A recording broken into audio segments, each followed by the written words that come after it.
Hi friends, welcome back. ఈ వీడియోలో మనం విజయవాడ పెదపులిపాక లొకేషన్లో 2 BHK సింప్లెక్స్ హౌస్ సేల్లోకి వచ్చిందండి. సో ఇది మనకి ఎంతో మంచి లొకాలిటీలో ఉంటూ, అంటే గ్రేటర్ విజయవాడ రీజియన్లో ఉంటూ మనకి వెరీ రీజనబుల్ ప్రైస్లో అందుబాటులో దొరుకుతున్న సింప్లెక్స్ హౌస్ అనమాట. సో ఇది మీకు చూసుకుంటే మెయిన్ ఎంట్రన్స్ ఉంటుంది ఇక్కడ. సో హౌస్ అంతా కూడా చక్కగా నీట్గా ప్రీమియం ఫినిషింగ్ ఇస్తూ, క్వాలిటీలో కూడా ఎటువంటి కాంప్రమైజ్ లేకుండా స్టాండర్డ్గా కన్స్ట్రక్షన్ చేయడం జరిగింది. ఇది మెయిన్ ఎంట్రన్స్ అనమాట. సో ఇది మీకు వెస్ట్ ఫేసింగ్ హౌస్ అండి. హాల్ ఇట్లా ఉంటుంది, అలాగే టీవీ యూనిట్ అండ్ మధ్యలో ఆర్చ్ వే ఇచ్చి డైనింగ్ ఏరియా పెట్టారు. So ceiling works, electric works అన్నీ కంప్లీట్ అయిపోయి ఉన్నాయి. అలాగే ఇక్కడ మీకు పూజ గదికి కూడా వుడ్ వర్క్స్ అయితే జరుగుతున్నాయి అన్నమాట. సో ఇదేమో కిచెన్కి ఇచ్చిన ఏరియా. చక్కగా స్పేషియస్గా కొంచెం ప్రైవసీతో ఉంటుందన్నమాట కిచెన్ కూడా. అండ్ ఇటు చూసుకుంటే అవుట్ సైడ్ కామన్ బాత్రూమ్ ఇచ్చారనమాట ఇక్కడ.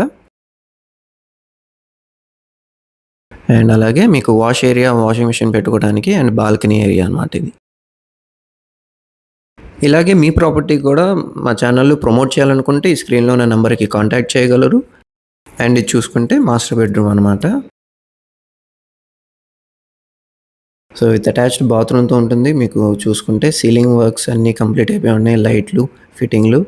సో బాత్రూంలో చిన్న చిన్న పెండింగ్ వర్క్స్ ఉన్నాయి. అలాగే మీకు వుడ్ వర్క్స్ కూడా కంప్లీట్ చేసి ఇస్తారనమాట.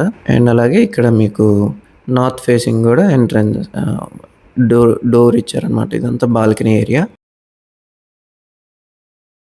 అండ్ చూసుకుంటే చిల్డ్రన్స్ బెడ్రూమ్ ఇక్కడ. సో ఇక్కడ కూడా మీకు చక్కటి సీలింగ్ డిజైన్తో అలాగే కబోర్డ్స్తో పాటు వస్తుంది.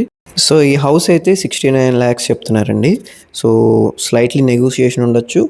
సో ఫర్ మోర్ డీటెయిల్స్ ఈ ప్రాపర్టీ గురించి, అలాగే ఓనర్ నెంబర్ కోసం డిస్క్రిప్షన్లో ఒకసారి చెక్ చేయండి. ఈ ప్రాపర్టీ గురించి కంప్లీట్ ఇన్ఫర్మేషన్ షేర్ చేయడం జరుగుతుంది. సో ఇలాంటి మరిన్ని ప్రాపర్టీ లిస్టింగ్స్ కోసం లేదా ఇన్వెస్ట్మెంట్ స్ట్రాటజీస్ కోసం మా ఛానల్ని సబ్స్క్రైబ్ చేసుకోండి. అలాగే మేము ఆఫర్ చేసే సర్వీసెస్ ఏంటంటే, మనకి తక్కువలో ఇన్వెస్ట్ చేయించి అలాగే అప్రిషియేటెడ్ ప్రైజెస్లో రీసేల్ చేయటం. అండ్ వన్స్ రీసేల్ చేసినాక రీఇన్వెస్ట్ చేయడం ద్వారా మనం కంటిన్యూస్గా వెల్త్ని రియల్ ఎస్టేట్ ఇన్వెస్ట్మెంట్స్ ద్వారా మనం మేనేజ్ చేసుకుంటూ కంటిన్యూస్గా వెల్త్ని అక్యుములేట్ చేసుకుంటూ వెళ్ళొచ్చు అనమాట. సో దాని గురించి మన ప్లాన్ ఏంటి, అసలు ఎక్కడ ఇన్వెస్ట్మెంట్ ఆప్షన్స్ ఉన్నాయో దాని గురించి మరిన్ని డీటెయిల్స్కి స్క్రీన్లో ఉన్న నెంబర్కి కాంటాక్ట్ చేయండి. Okay friends, thanks for watching.